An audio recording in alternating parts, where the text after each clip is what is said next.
அன்புள்ளம் கொண்ட நேயர்களே வணக்கம். வாழ்க வளமுடன், நீடூழி வாழ்க. இன்று ஒரு திருமண பரிகாரத்தை பற்றி சொல்லப் போகிறேன். நிறைய பேருக்கு திருமணம் ஆகவில்லை என்ற கவலை அதிகமாக இருக்கிறது.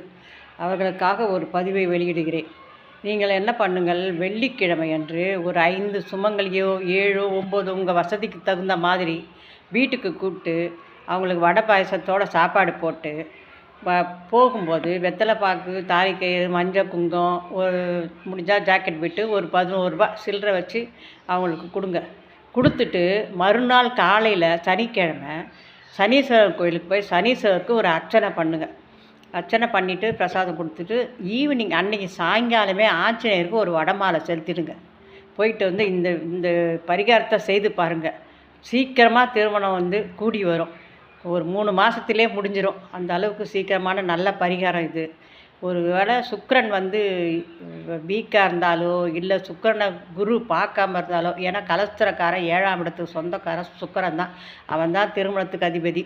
அதனால் அந்த மாதிரி அந்த கிரகம் வீக்காக இருந்தாலோ இல்லை அவரை குரு பார்க்காம இருந்தாலோ கொஞ்சம் திருமண தடை வரும், கொஞ்சம் லேட்டாகவே ஆகும். அதனால் என்ன பண்ணுங்கள், அவருக்கும் ஒரு பிரீத்தி பண்ணிவிடுங்க. தயிர் சாதம், மொச்சக்கொட்டை இது மாதிரி வச்சு அவருக்கும் நீங்களே ஒரு கோயிலில் போய் நீங்களே செய்துட்டு வந்துடுங்க. செய்து பாருங்கள், நல்லதே நடக்கும். அதே போல் கொஞ்சம் விட்டு கொடுத்தோம் முடிங்க. ஏதோ ஏறக்குறைய இருந்தாலும் ஏதோ ஏன்னா நம்ம பிள்ளைங்க வாழ்க்கையில் ரொம்ப நாள் நம்ம விளையாடக்கூடாது. அது வேணும் இது வேணும், நம்மளுக்கு இந்த குறை அந்த குறைன்னு பார்க்காதீங்க. குடும்பம் நல்லா இருக்கா, பொண்ணு நல்லா இருக்கா, முடிச்சுக்குங்க. இப்போ சொத்து சொகலாம் பின்னாடி, இதெல்லாம் வர்றதெல்லாம் நம்ம அப்புறமா பார்த்துக்கலாம்.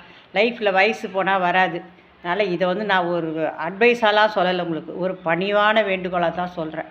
இதை நீங்கள் தெரிஞ்சுங்க, இதை செய்து பாருங்கள், நல்லதே நடக்கும். வாழ்க்கையில் நீங்கள் ரொம்ப சந்தோஷப்படுவீங்க.